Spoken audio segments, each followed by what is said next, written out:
The following is an excerpt from the book Journey to Ixtlan by Carlos Castaneda, where Don Genaro tells Carlos the story of how he caught his ally. Don Genaro returned around noon, and at Don Juan's suggestion, the three of us drove down to the range of mountains where I had been the day before.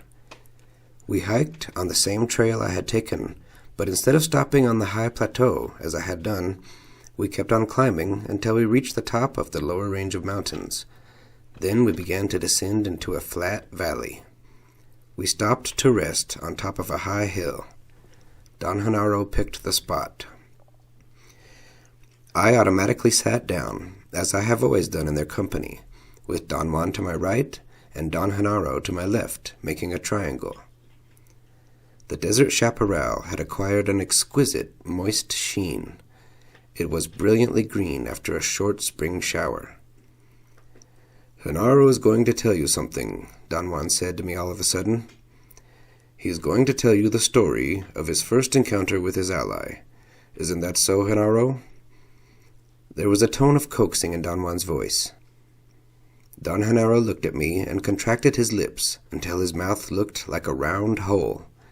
He curled his tongue against his palate and opened and closed his mouth as if he were having spasms. Don Juan looked at him and laughed loudly. I did not know what to make out of it. "What's he doing?" I asked Don Juan. "He's a hen," he said. "A hen?" Look at his mouth. That's the hen's ass, and it is about to lay an egg." The spasms of Don Genaro's mouth seemed to increase. He had a strange, crazy look in his eyes. His mouth opened up, as if the spasms were dilating the round hole. He made a croaking sound in his throat, folded his arms over his chest with his hands bent inward, and then unceremoniously spat out some phlegm. "Damn it! It wasn't an egg," he said, with a concerned look on his face. The posture of his body and the expression on his face were so ludicrous that I could not help laughing. "Now that Genaro has almost laid an egg, maybe he will tell you about his first encounter with his ally," Don Juan insisted. "Maybe," Don Genaro said, uninterested. I pleaded with him to tell me. Don Genaro stood up, stretched his arms and back. His bones made a cracking sound. Then he sat down again. "I was young when I first tackled my ally," he finally said. "I remember that it was in the early afternoon. I had been in the field since daybreak, and I was returning to my house. Suddenly, from behind a bush, the ally came out and blocked my way. He had been waiting for me and was inviting me to wrestle him. I began to turn around in order to leave him alone, but the thought came to my mind that I was strong enough to tackle him. I was afraid, though. A chill ran up my spine, and my neck became stiff as a board. By the way, that is always the sign that you're ready. I mean, when your neck gets hard." He opened up his shirt and showed me his back.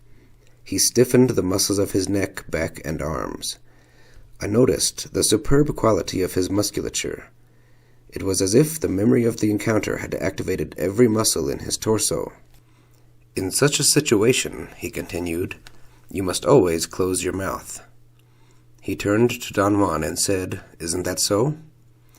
"Yes," Don Juan said calmly.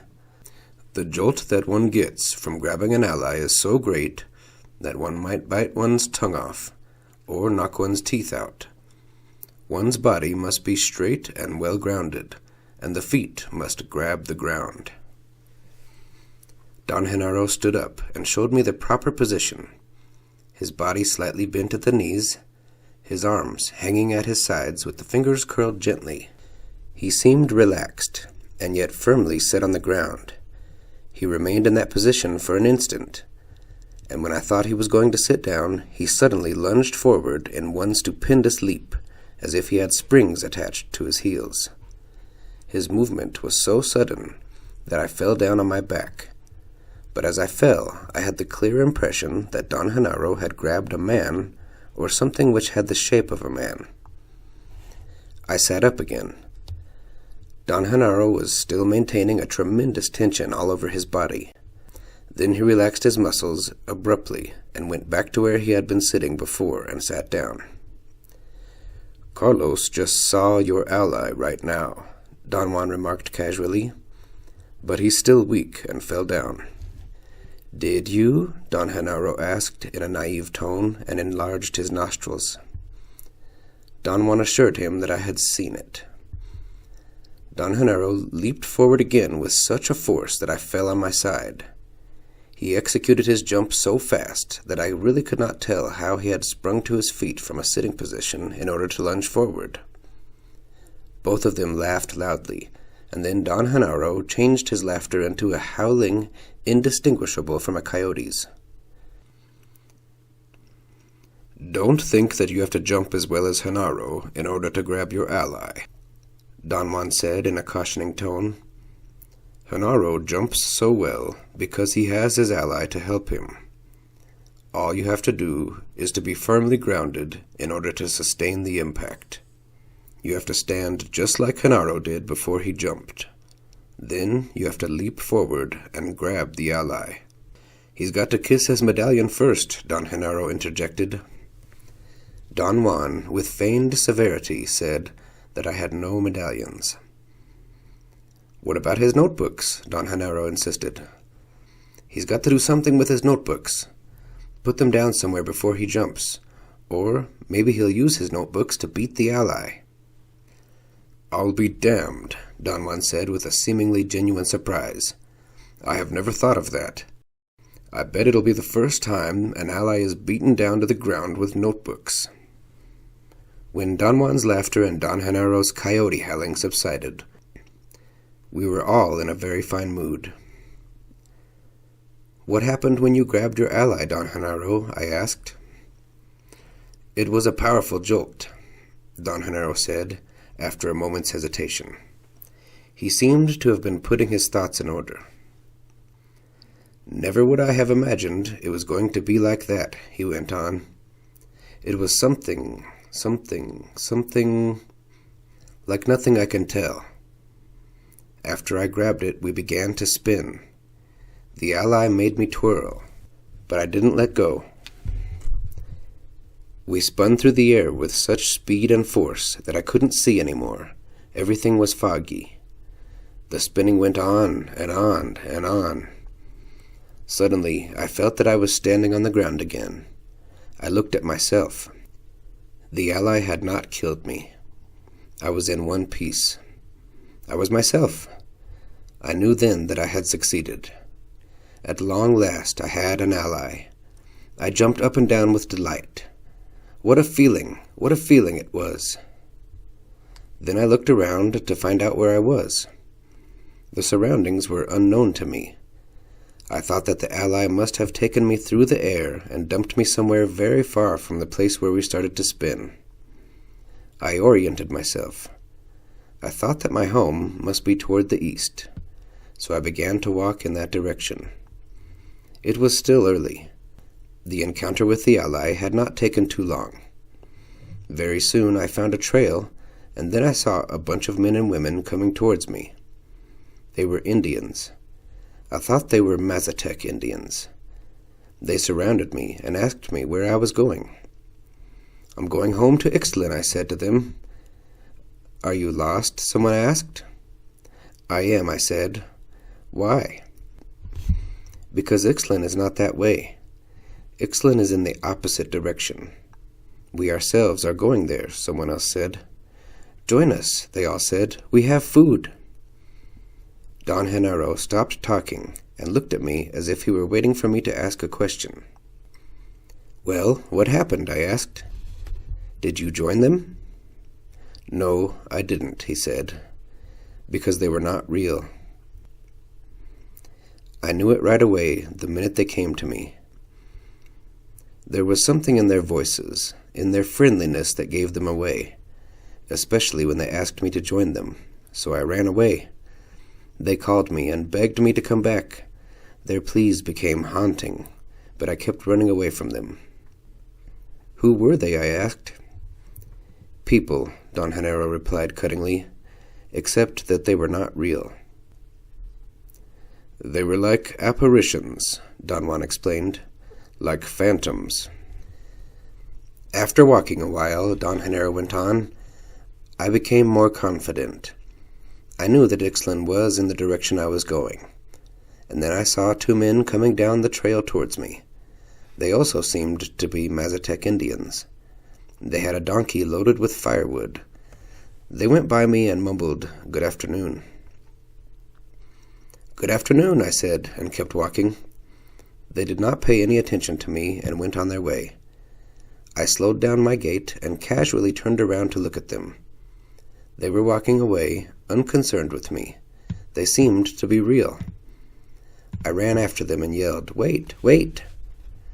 They held their donkey and stood on either side of the animal, as if they were protecting the load. "I am lost in these mountains," I said to them. "Which way is Ixtlan?" They pointed in the direction they were going. "You are very far," one of them said. "It is on the other side of those mountains. It'll take you 4 or 5 days to get there." Then they turned around and kept on walking. I felt that those were real Indians, and I begged them to let me join them. We walked together for a while, and then one of them got his bundle of food and offered me some. I froze on the spot. There was something terribly strange in the way he offered me his food. My body felt frightened, so I jumped back and began to run away. They both said that I would die in the mountains if I did not go with them, and tried to coax me to join them. Their pleas were also very haunting, but I ran away from them with all my might. I kept on walking. I knew then that I was on the right way to Ixtlan, and that those phantoms were trying to lure me out of my way. I encountered 8 of them. They must have known that my determination was unshakable. They stood by the road and looked at me with pleading eyes. Most of them even displayed food and other goods that they were supposed to be selling, like innocent merchants by the side of the road. I did not stop, nor did I look at them. By late afternoon, I came to a valley that I seemed to recognize. It was somehow familiar. I thought I had been there before, but if that was so, I was actually south of Ixtlan. I began to look for landmarks to properly orient myself and correct my route when I saw a little Indian boy tending some goats. He was perhaps 7 years old, and was dressed the way I had been when I was his age. In fact, he reminded me of myself tending to my father's 2 goats. I watched him for some time. The boy was talking to himself the same way I used to. Then he would talk to his goats. From what I knew about tending goats, he was really good at it. He was thorough and careful. He didn't pamper his goats, but he wasn't cruel to them either. I decided to call him. When I talked to him in a loud voice, he jumped up and ran away to a ledge and peeked at me from behind some rocks. He seemed to be ready to run for his life. I liked him. He seemed to be afraid, and yet he still found time to herd his goats out of my sight. I talked to him for a long time. I said that I was lost, and that I did not know my way to Ixtlan. I asked the name of the place where we were, and he said it was the place I had thought it was. That made me very happy. I realized I was no longer lost, and pondered on the power that my ally had in order to transport my whole body that far in less time than it takes to bat an eyelash. I thanked the boy and began to walk away. He casually came out of his hiding place and herded his goats into an almost unnoticeable trail. The trail seemed to lead down into the valley. I called the boy, and he did not run away. I walked towards him, and he jumped into the bushes when I came too close. I commended him on being so cautious, and began to ask him some questions. "Where does this trail lead?" I asked. "Down," he said. "Where do you live?" "Down there." "Are there lots of houses down there?" "No, just one." "Where are the other houses?" The boy pointed towards the other side of the valley with indifference, the way boys his age do. Then he began to go down the trail with his goats. "Wait," I said to the boy. "I'm very tired and hungry. Take me to your folks." "I have no folks," the little boy said, and that jolted me. I don't know why, but his voice made me hesitate. The boy, noticing my hesitation, stopped and turned to me. "There's nobody at my house," he said. "My uncle is gone, and his wife went to the fields. There is plenty of food, plenty. Come with me." I almost felt sad. The boy was also a phantom. The tone of his voice and his eagerness had betrayed him. The phantoms were out there to get me, but I wasn't afraid. I was still numb from my encounter with the ally. I wanted to get mad at the ally, or at the phantoms, but somehow I couldn't get angry like I used to, so I gave up trying. Then I wanted to get sad, because I had liked the little boy, but I couldn't, so I gave up on that too. Suddenly I realized that I had an ally, and that there was nothing that the phantoms could do to me. I followed the boy down the trail. Other phantoms lurched out swiftly and tried to make me trip over precipices, but my will was stronger than they were. They must have sensed that, because they stopped pestering me. After a while, they simply stood by my path. From time to time, some of them would leap towards me, but I stopped them with my will. And then they quit bothering me altogether. Don Genaro remained quiet for a long time. Don Juan looked at me. "What happened after that, Don Genaro?" I asked. "I kept on walking," he said factually. It seemed that he had finished his tale, and there was nothing he wanted to add. I asked him why was the fact that they all offered him food a clue as to their being phantoms. He did not answer. I probed him further, and asked him whether it was custom among Mazatec Indians to deny that they had any food, or to be heavily concerned with matters of food. He said that the tone of their voices, their eagerness to lure him out, and the manner in which the phantoms talked about food were the clues, and that he knew that because his ally was helping him. He asserted that by himself alone he would never have noticed those peculiarities. "Were those phantoms allies, Don Genaro?" I asked. "No, they were people." "People? But you said they were phantoms." "I said that they were no longer real. After my encounter with the ally, nothing was real anymore." We were quiet for a long time. "What was the final outcome of that experience, Don Genaro?" I asked. "Final outcome? I mean, when and how did you finally reach Ixtlan?" Both of them broke into laughter at once. "So that's the final outcome for you," Don Juan remarked. "Let's put it this way, then. There was no final outcome to Genaro's journey. There will never be any final outcome. Genaro is still on his way to Ixtlan." Don Genaro glanced at me with piercing eyes, and then turned his head to look into the distance toward the south. "I will never reach Ixtlan," he said. His voice was firm but soft, almost a murmur. "In my feelings, sometimes I think I'm just one step from reaching it. Yet I never will. In my journey, I don't even find the familiar landmarks I used to know. Nothing is any longer the same." Don Juan and Don Genaro looked at each other. There was something so sad about their look. "In my journey to Ixtlan, I find only phantom travelers," he said softly. I looked at Don Juan. I had not understood what Don Genaro had meant.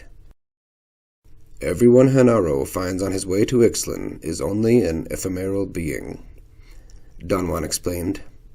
"Take you, for instance. You are a phantom. Your feelings and your eagerness are those of people. That's why he says that he encounters only phantom travelers on his journey to Ixtlan."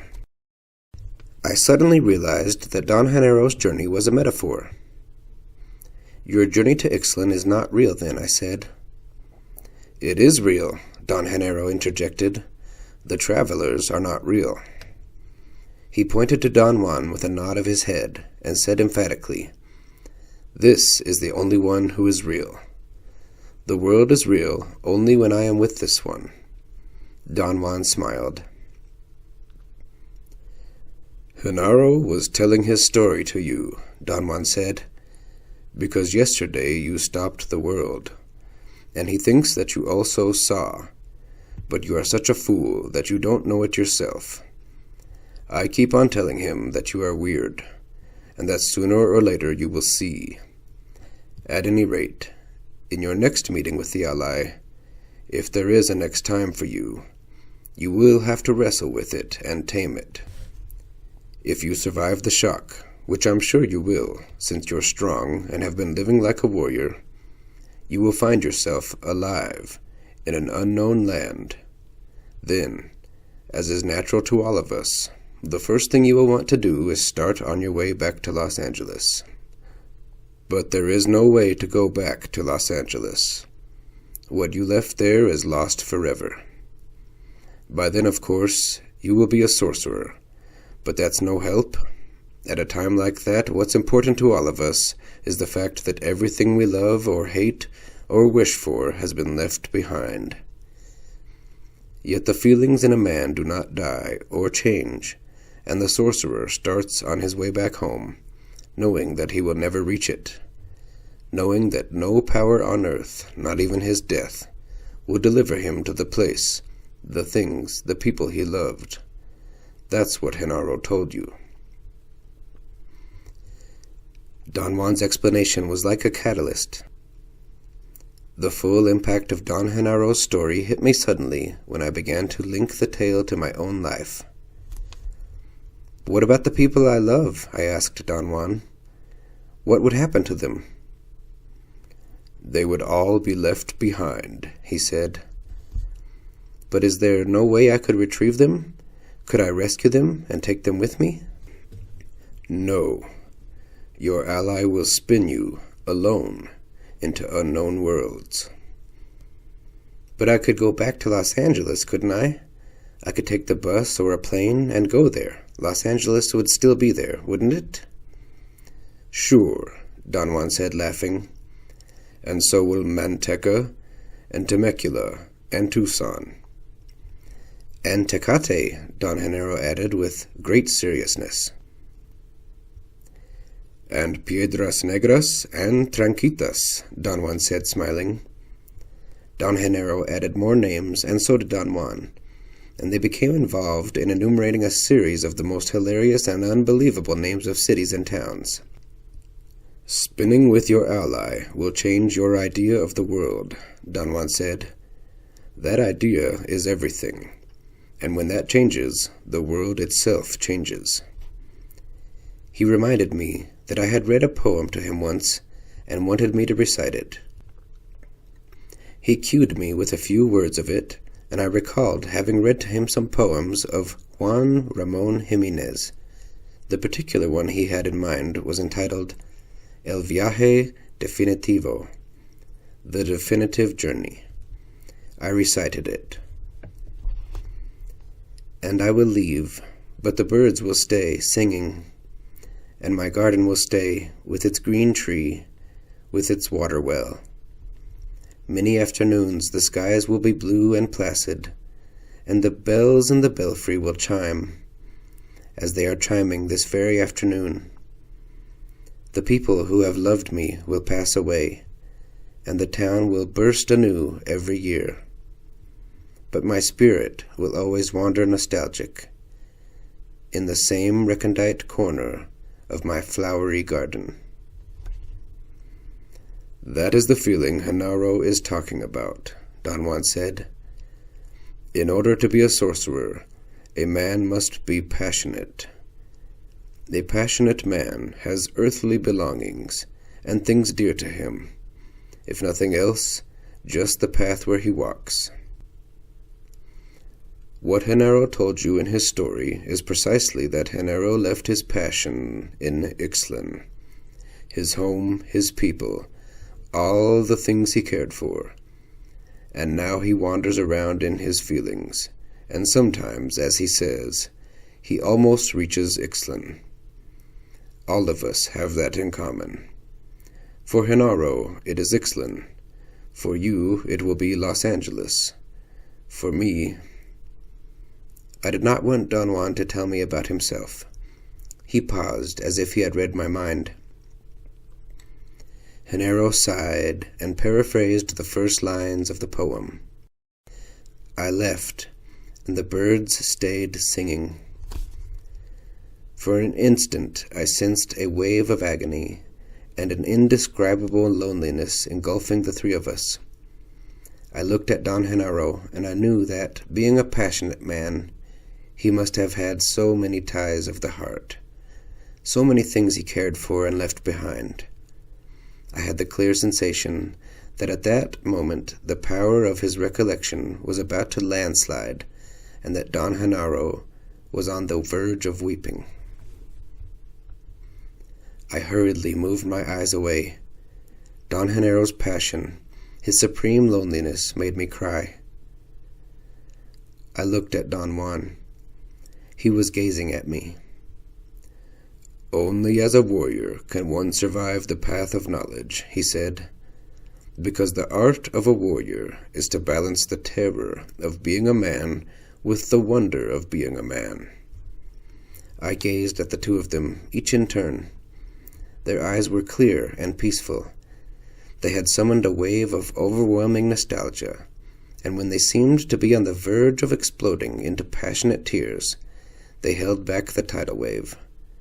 For an instant I think I saw the loneliness of man as a gigantic wave which had been frozen in front of me, held back by the invisible wall of a metaphor. My sadness was so overwhelming that I felt euphoric. I embraced them. Don Genaro smiled and stood up. Don Juan also stood up and gently put his hand on my shoulder. We are going to leave you here, he said. Do what you think is proper. The ally will be waiting for you at the edge of that plain. He pointed to a dark valley in the distance. If you don't feel that this is your time yet, don't keep your appointment, he went on. Nothing is gained by forcing the issue. If you want to survive, you must be crystal clear and deadly sure of yourself. Don Juan walked away without looking at me, but Don Genaro turned a couple of times and urged me with a wink and a movement of his head to go forward. I looked at them until they disappeared in the distance, and then I walked to my car and drove away. I knew that it was not my time yet. End of passage. For more about the journey of a warrior, check out the book Journey to Ixtlan by Carlos Castaneda. Thanks for listening, and see you next time.